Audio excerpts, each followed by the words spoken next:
नमस्कार दोस्तों, आओ जीना सीखे में एक बार फिर से आप सभी लोगों का स्वागत है। आज 7 तारीख है 1 जनवरी 2023।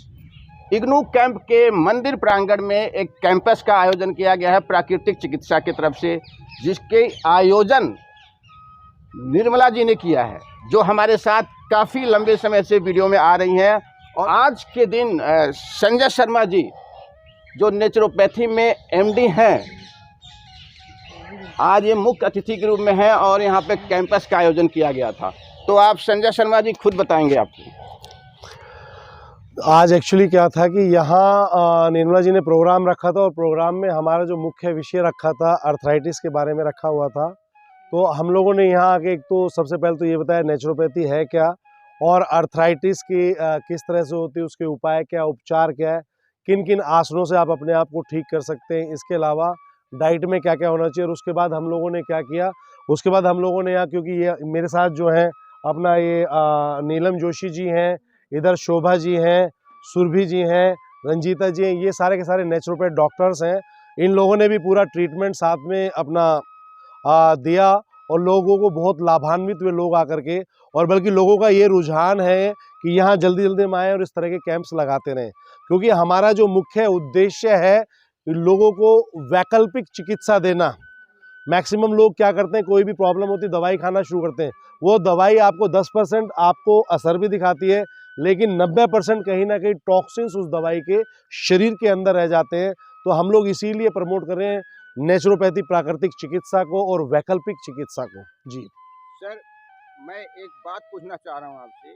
अभी भी लोगों के मन में एक्यूप्रेशर या प्राकृतिक चिकित्सा के प्रति विश्वास नहीं हो पा रहा, इसका क्या मुख्य वजह हो सकती है? देखिए, इसका जनरली क्या हुआ कि हम लोगों का जो शुरू से रुझान रहा है एलोपैथी के ऊपर रहा है। कुछ भी जरा सी भी कोई प्रॉब्लम हो जाए, आजकल व्यक्ति कहीं ना कहीं प्रकृति से दूर होता चला जा रहा है। आजकल सबको पता होगा, अच्छा मेरे को सर में दर्द है, मुझे सैराडोल लेनी है, मुझे कॉम्बीफ्लाम खानी है, बदन में दर्द है, मेरा गला खराब है, यहाँ तक कि गला खराब। और अभी जो कोरोना गया उसमें भी लोगों को यहाँ तक पता था कि एज़ोथ्रोमाइसिन की 3 टैबलेट खा लो मैं ठीक हो जाऊँगा, या मेरे को जुकाम है तो मुझे अपना डेस्प्रिन खानी, क्या खानी। तो इतनी दवाइयाँ सब लोगों को याद हैं, और वो दवाइयाँ क्या करती हैं, आने वाले समय में शरीर के अंदर इतने ज़्यादा टॉक्सिन्स पैदा कर देती हैं, बहुत ज़्यादा नुकसान, इसलिए लोग इसके ऊपर विश्वास करते हैं। और जब हम बात करते हैं वैकल्पिक चिकित्सा की, जैसे एक्यूप्रेशर की हम लोग बात करेंगे, आप उसका अगर ट्रीटमेंट ले तो इमीडिएटली आपको इफेक्ट होगा। आपको अगर कमर में दर्द है, हम आपके पैर की कोई नस दबाते हैं, इमीडिएटली आपको कमर में आराम महसूस होगा।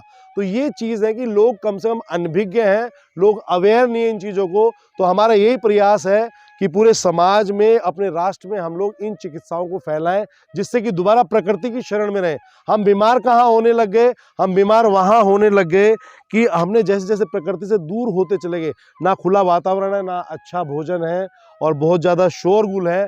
तो कहीं ना कहीं वो बीमारियों को बढ़ाता है, और बीमारियों का अच्छा उपाय लोगों ने ढूंढने जाएंगे, गोली खाएंगे हम ठीक हो जाएंगे।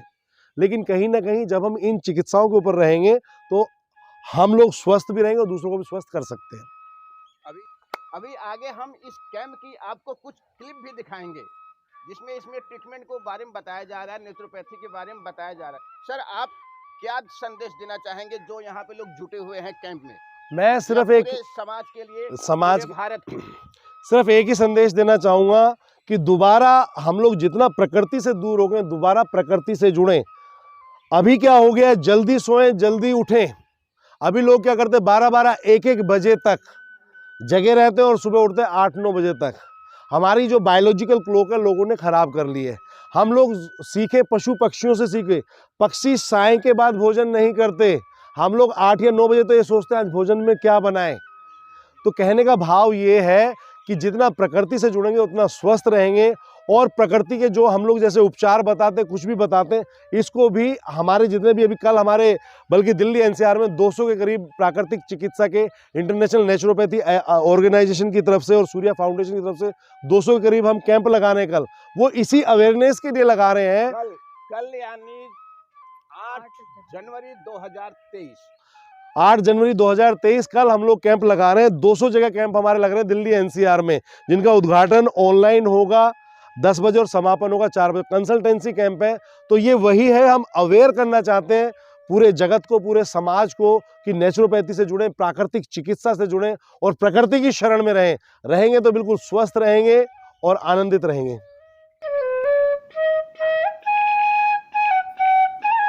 श्रोतागण, मैं बात करूंगा आज अर्थराइटिस के बारे में, जॉइंट पेन के बारे में।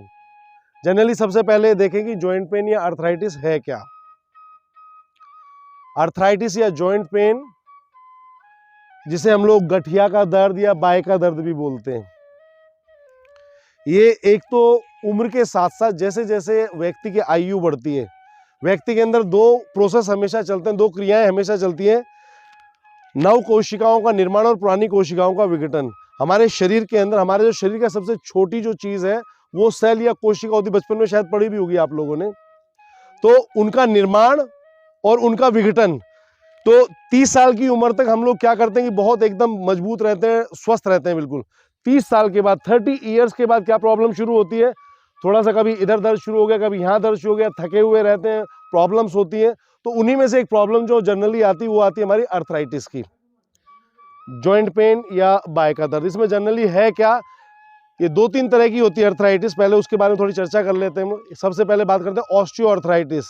आप कभी भी डॉक्टर के पास जाओगे, डॉक्टर सीधा बोलोगे भाई बुढ़ापे की वजह से आपको जॉइंट पेन की प्रॉब्लम होगी, तो उसको हम लोग बोलते हैं ऑस्टियो अर्थराइटिस। उसमें हमारे जो जॉइंट्स हैं, स्मॉल जॉइंट्स हैं और साथ में जितने भी जोड़ हैं, जैसे ये घुटना हो गया, इधर हो गया, कंधे हो गए, इनमें जो दर्द होता है ये हमारा है ऑस्टियो अर्थराइटिस। उम्र के साथ होने वाला सामान्य रोग है बिल्कुल। उसके बाद दूसरा जो अर्थराइटिस आता है वो आता है रूमेटिड अर्थराइटिस। रूमेटिड अर्थराइटिस में ज़्यादातर देखा होगा आपने, उंगलियां ऐसे मुड़ जाती हैं कई लोगों की, यहाँ उंगलियां मुड़ जाती हैं, इधर पीछे, यहाँ पैरों की उंगलियां भी एक दूसरे के ऊपर चढ़ जाती हैं। तो इसमें हमारी जो स्मॉल जॉइंट्स में खराबी आ जाती है, उनकी मसल्स में गड़बड़ हो जाती है और छोटे छोटे जो जॉइंट्स हैं मुड़ना शुरू हो जाते हैं, तो रूमेटिड अर्थराइटिस। और एक तीसरी जो बीमारी होती है वो होती है हमारी गाउट की प्रॉब्लम।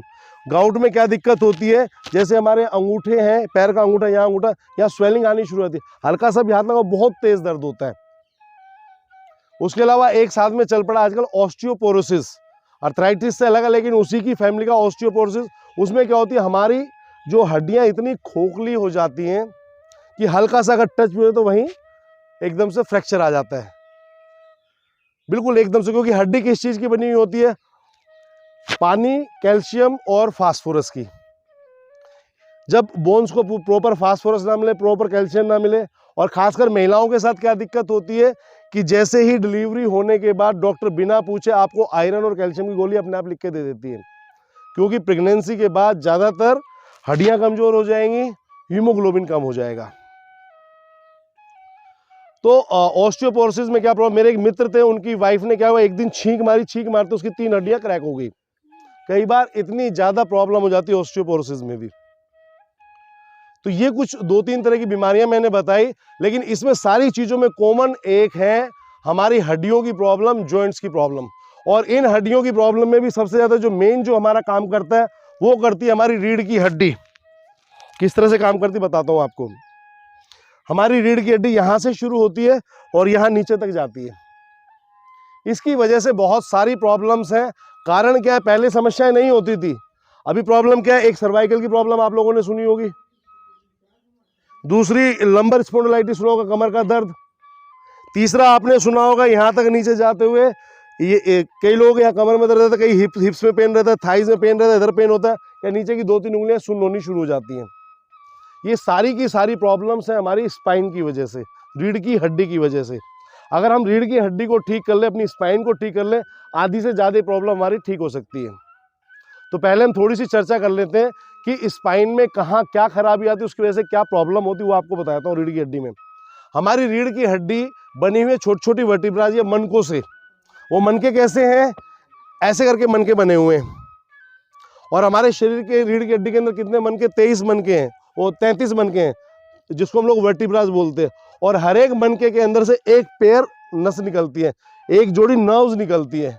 और जब उन मनकों के अंदर कुछ भी चेंजेस होगा, या तो गैप कम हो जाए, या चोट लग जाए, या फिर अपना वो नस दब जाए, और इन दोनों मनकों के बीच में होती है एक डिस्क ऐसे जेली नुमा, जेली होती ना, वो ऐसी डिस्क, या जो लोग स्कूटर चलाते थे ना, उसमें जैसे ब्रेक शू वगैरह लगाते थे, तो जैसी वो डिस्क या तो दब जाए या बाहर निकल जाए, जिसको डॉक्टर क्या बोलते हैं स्लिप डिस्क होगी, सुना होगा स्लिप डिस्क आप लोगों ने, स्लिप डिस्क की प्रॉब्लम होगी। जैसे डिस्क बाहर निकलेगी एकदम से दबाव पड़ेगा, उन नसों के ऊपर दबाव आ जाएगा। तो हर एक वर्टिब्रा से एक जोड़ी नस निकलती है, वन पेयर ऑफ नर्व निकलती है।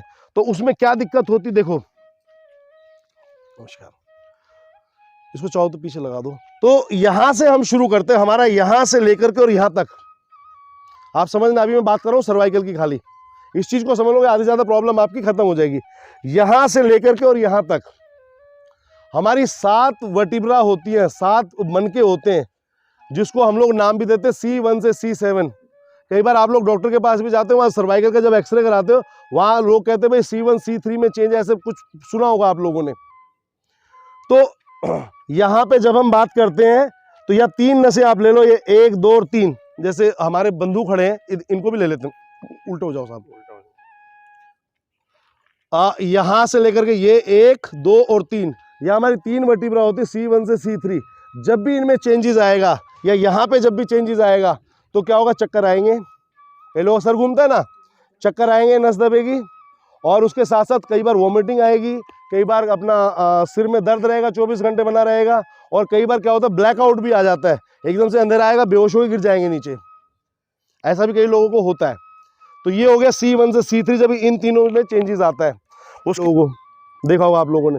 कई लोग कहीं दर्द नहीं है, हाथ की ये जो 2 या 3 उंगलियां, इनमें झंझनाहट या सूनापन रहता है, इन उंगलियों में लोग सोचते हैं यहाँ प्रॉब्लम है, प्रॉब्लम यहाँ नहीं होती, यहाँ प्रॉब्लम होती है। यहाँ जब भी वो नर्व दब जाएगी तो दिक्कत यहाँ आएगी। तो ये है सर्वाइकल की प्रॉब्लम। इस प्रॉब्लम को कैसे सॉल्व करना वो भी मैं बताता हूँ अभी आपको।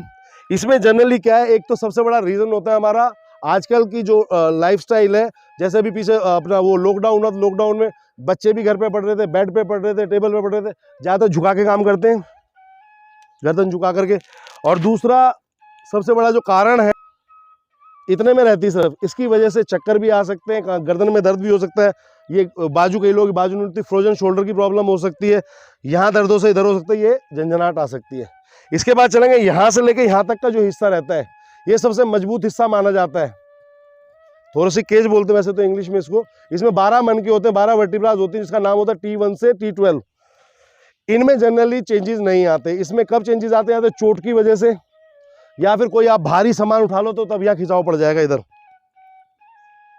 उसकी वजह से दिक्कत हो सकती है। उसके बाद चलते सबसे जो कॉमन जो प्रॉब्लम चली, लंबर स्पॉन्डिलाइटिस, वो शुरू होती है हमारी यहां से लेके यहां तक। इसमें हमारी इससे क्या हुआ, पहले तो शरीर को खींचो। हम लोग क्या गलती करते हैं, आधे लोग करते ना, सीधा हाथ उठा लेते हैं। पहले तो शरीर को खींचो पूरा ऊपर, फिर धीरे धीरे एड़ियों को उठाओ। अभी जब आप एड़ियां उठा रहे तो इससे कहां प्रेशर आ रहा है बताओ जरा। एक तो आप ये देखो, या शोल्डर पे या पीछे प्रेशर आ रहा है, शोल्डर के ऊपर प्रेशर आ रहा है। दूसरा इधर पूरी ये साइड खींच रही है। तीसरा पूरी आपकी स्पाइन भी खींच रही है, जो स्पाइन आपने बैठ के खराब कर ली थी वो भी खींच रही है। फ्रोजन शोल्डर में काम आएगा, सर्वाइकल भी काम आएगा इसमें। आ जाइए वापस। एक आसन तो ये, दूसरा आसन है हस्तोत्तान। उसमें भी हाथ इंटरलॉक करके उधर हस्तोत्तान करो तो ज्यादा बढ़िया। कानों को दबाओ अच्छे से। उसके बाद लेफ्ट या राइट मुड़ जाओ, पीछे साइड में आ जाओ, लेफ्ट साइड। जब आप खींचते हो, अब देखो कहां कहां प्रेशर पड़ा, खुद ही आप लोग बताओ। शोल्डर में प्रेशर पड़ गया, आपके इधर प्रेशर पड़ गया, कंधों में प्रेशर पड़ गया, और साथ में नेक में भी प्रेशर पड़ गया। और इसके साथ साथ इस आसन के बारे में एक चीज दूसरी तरफ भी कर लो। इस आसन के बारे में एक बार, जिनको डायबिटीज की प्रॉब्लम है तो पेनक्रियाज के ऊपर भी प्रेशर पड़ता है, पेनक्रियाज में भी आसन बहुत हेल्प करता है। अभी तक आपने खाली मंडूक आसन या पेट दबाने वाले अभ्यास सुने थे, लेकिन ये आसन आपके डायबिटीज में भी बहुत अच्छे से काम करता है। एक ये अभ्यास हो गया।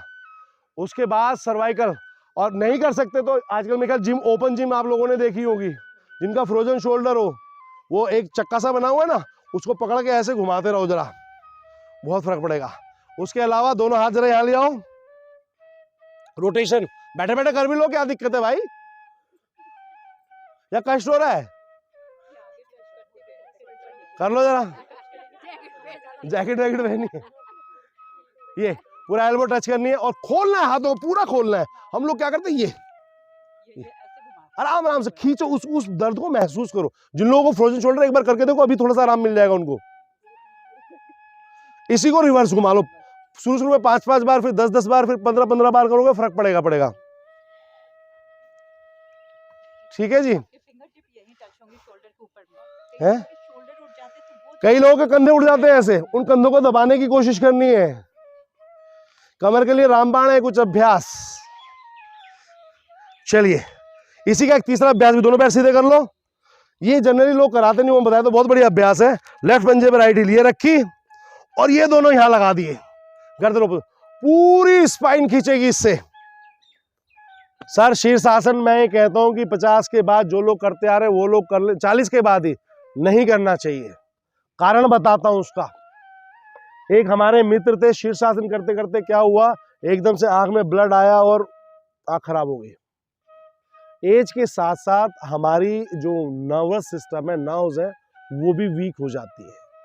उसकी जगह आप लोग सर्वांगासन कर सकते हो इंस्टेड ऑफ शीर्षासन।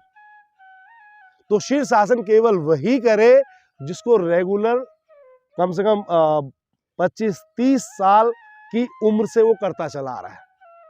और एक सूत्र और है, जो ये दिल खोला होता है यारों के साथ तो ना खोलना पड़ता औजारों के साथ। इसलिए खूब खुश रहे, हंसते रहे, मुस्कुराते रहे, खिलखिलाते रहे। Thank you very much, god bless you all. खुश रहिए, स्वस्थ रहिए, व्यस्त रहिए और मस्त रहिए। Bye bye, take care. जय हिंद, जय भारत। भृंगराज 2 तरीके के हैं, चोट में लगाने के लिए, लुकेरिया को ख़त्म करने के लिए। तो इस तरीके से बहुत सारे हैं और उसके लिए और अच्छे से समझाने के लिए संजय सर है और मैं निवेदन करती हूँ उनको जरूर आ जाए और हमारे प्रकृति का और शोभा बढ़ा दे और सब लोग इसका लाभ उठा दे हमारे क्या। धन्यवाद। इन्हीं शब्दों के साथ एक बार फिर मैं आपसे विदा लेता हूं। अगले एपिसोड में फिर एक बार आपसे मुलाकात होगी। स्वस्थ रहिए, मस्त रहिए, जबरदस्त रहिए, हर वक्त रहिए। जय हिंद, जय भारत, स्वस्थ भारत। नमस्कार।